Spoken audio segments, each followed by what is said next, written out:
Hello students, today we will revise the poem Rain on the Roof. That is the third poem of your book Beehive, textbook Beehive. Rain on the Roof, this poem is written by Curtis Kinney. ठीक है, this poem is based on nature. How nature heals the human beings. In the previous poem, we read that wind symbolizes the hardships and challenges coming into the life of human beings, coming into the life of strong people and weak people. But here, the nature has been described in such a way that it heals the human beings. Whenever we remember some natural things happening in our life that reminds us of our happiness, our childhood, or any age. In this poem, that is the theme of the poem, that nature heals the human beings. Clear? और nature भी कौन से type nature का? Rain. Nature's rain, natural rain heals the heart of the poet, feelings of the poet. ठीक है, Curtis किनी की जो जब भी वो अपने कोजी बेड में लेटते हैं और जब भी बारिश आती है और जो टिंकल्स की जो साउंड है यानी जो रेनिंग की जो साउंड है वो शिंगल्स पर यानी जो रेक्टेंगुलर कलर की जो रेक्टेंगुलर साइज की जो टाइल्स होती हैं उनके ऊपर जब बारिश होती है तो टिंकल्स की जो साउंड आती है वो जो साउंड है वो that reminds his mother always. Is that clear? Yes, ma'am. Now read the poem. When the sky is covered with dark clouds and it starts raining, have you ever listened to the patter of soft rain on the roof? कि जब भी देखो जब sky किससे cover होता है? Dark clouds से, black clouds से, ठीक है, तभी उनमें क्या होता है? मॉइस्चर ज्यादा होता है और कभी बारिश आती है. आपने सुना भी होगा कि देखो ब्लैक क्लाउड्स आए हैं, शायद इट मे बी रेन. ठीक है, और क्या होता है तो रेनिंग स्टार्ट हो जाती है. Have you ever listen to the patter of the soft rain on the roof? तो कभी आपने अपने रूफ के ऊपर जो पीटर पैटर की साउंड है, रेनफॉल की जो साउंड है, रेनफॉल की साउंड को क्या बोला गया है? Pitter patter sound. ठीक है, क्या कभी आपने उसको ध्यान से सुना है? What thoughts flashed through your mind as you heard this melody of nature? What thoughts? जब भी आप इसे मेलोडी का मतलब क्या है?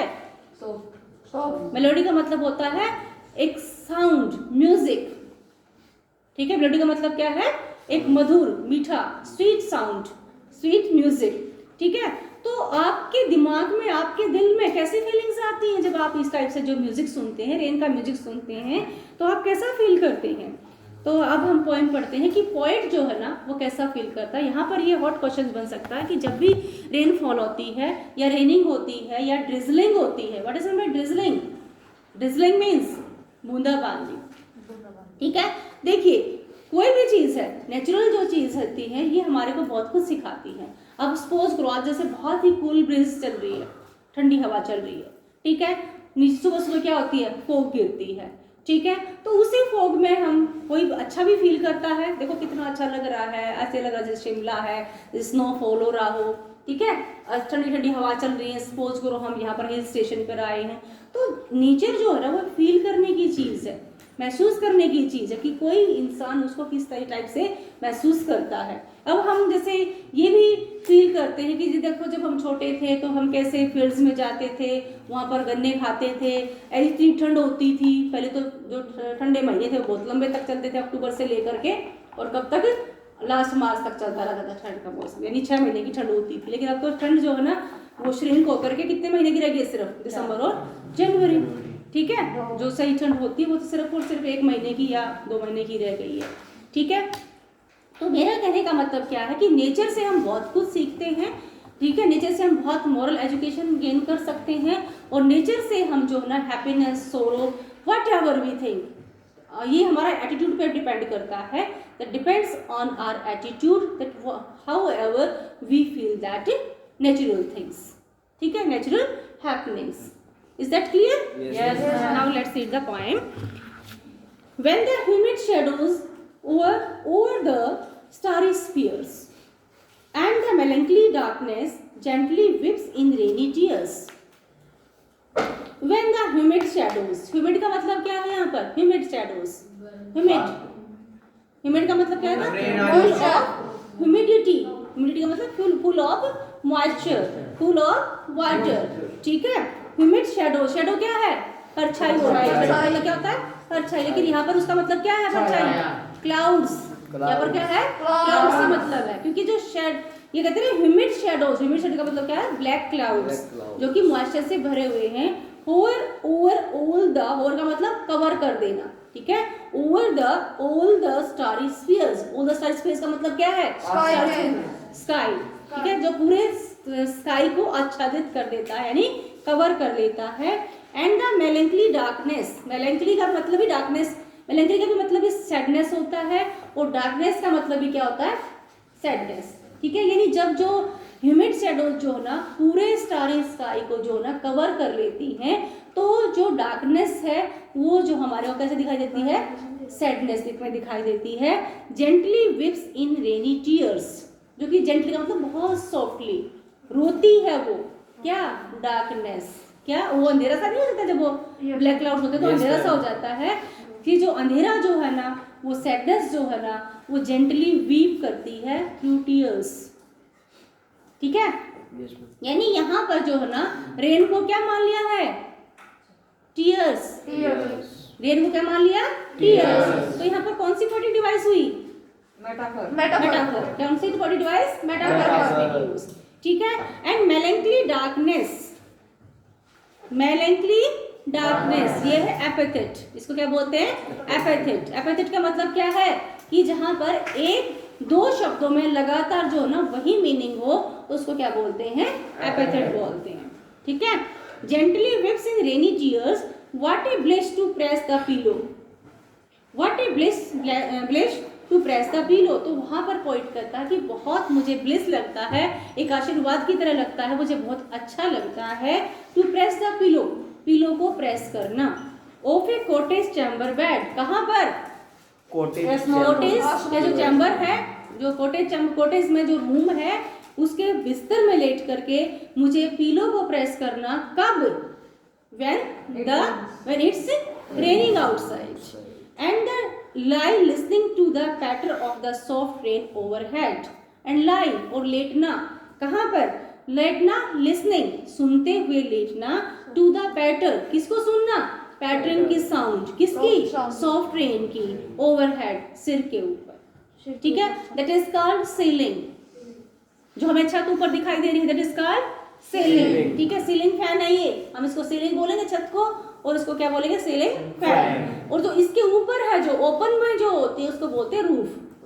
क्या बोलते हैं? रूफ. तो तभी तो पॉइंट कर रहा है कि ओवरहेड, यानी मेरे सिर के ऊपर. क्योंकि पॉइंट सपोज को यहाँ पर कॉटेज है, कॉटेज के अंदर जो ना चैम्बर है.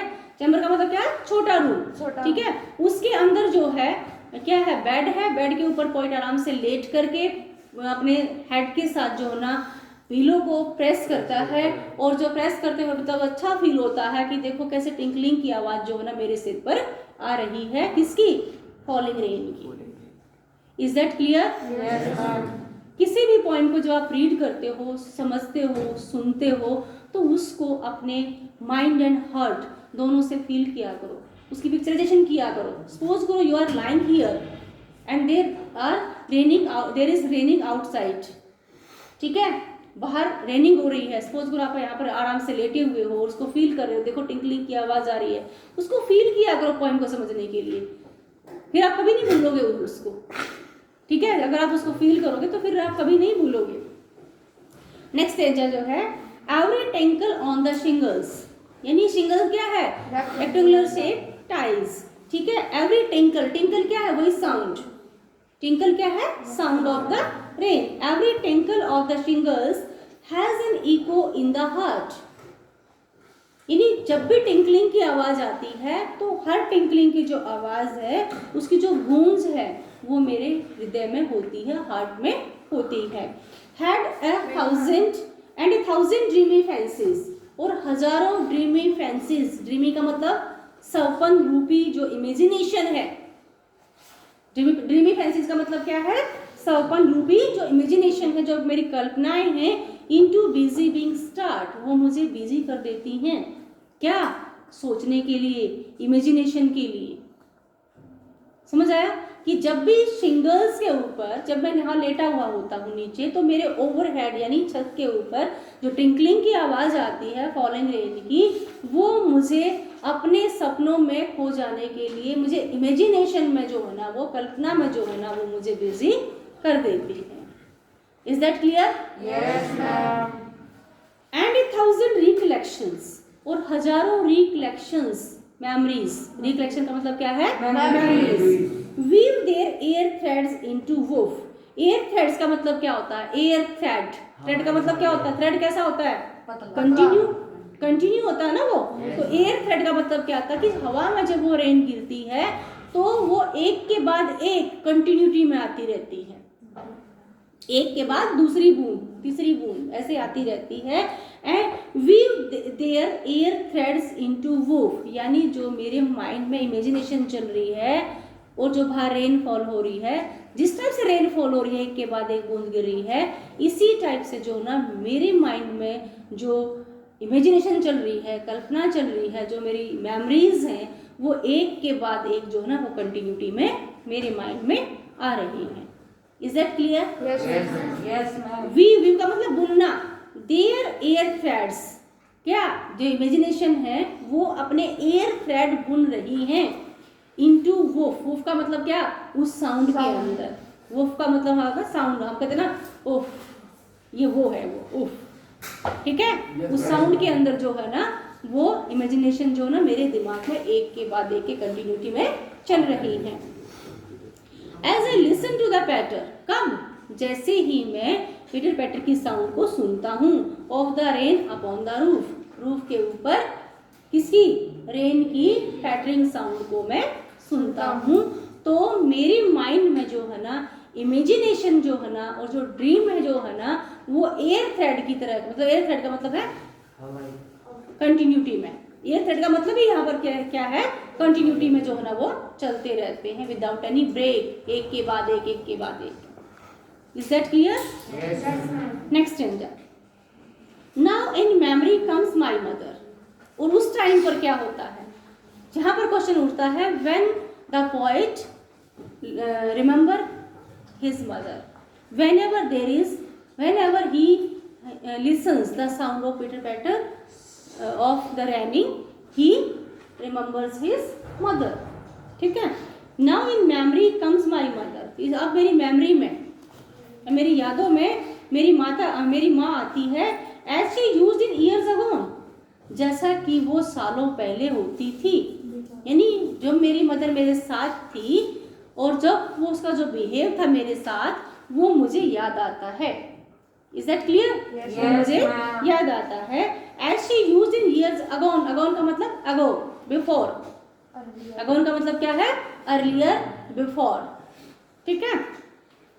To regard the darling dreamers, to regard का मतलब to love, to love the darling dreamers, darling dreamers, who is the darling dreamers, siblings, who are the darling dreamers, siblings, siblings of, किसके sibling, poetry, किसके sibling, poetry.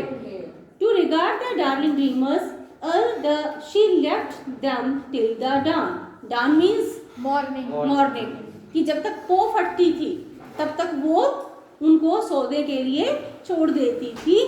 And oh I feel her fond look on him, fond look का मतलब loving look, fond look का मतलब क्या है, loving look, और जो उनकी लविंग लुक थी वो मेरे ऊपर जो गिरती थी, मतलब जो मुझसे वो प्यार करती थी कि हाँ बच्चा सो गया है और हम सो जाते थे, तो आज भी मैं उसको फील करता हूँ।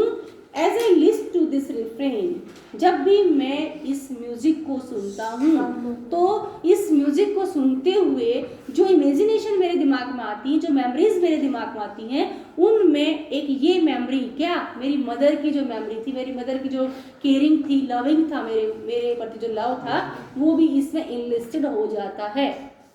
Is that clear?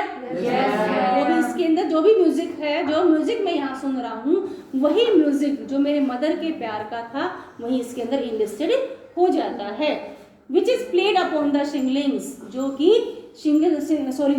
शिंगल्स के ऊपर जो ना प्ले होता है। क्या क्या प्ले होता है? Sound. ट्विंकल की साउंड, ठीक है, किसकी साउंड? Rainfall. रेनफॉल की साउंड जो है ना वो शिंगल्स के ऊपर जो ना प्ले करती हैं by the patter of the rain. Rain. यानी रेन की पैटरिंग की साउंड जब शिंगल्स पर गिरती है तो वो एक म्यूजिक प्ले करती है, और वही म्यूजिक जो है ना मेरे माइंड में आ जाता है। तब भी जब भी रेनिंग होती है तो मैं अपनी मदर की याद करता हूँ, और मुझे वही पीछे का मेरा बचपना याद आ जाता है कि मेरी मदर मुझे या मेरे साथ साथ जो मेरे सिबलिंग्स थे उनको भी रात को वो बड़े केयर के साथ जो है ना वो सुलाती थी बिस्तर में, और फिर हमें वो बड़े प्यार से देखती थी और सुबह तक के लिए हमें सोने के लिए छोड़ देती थी।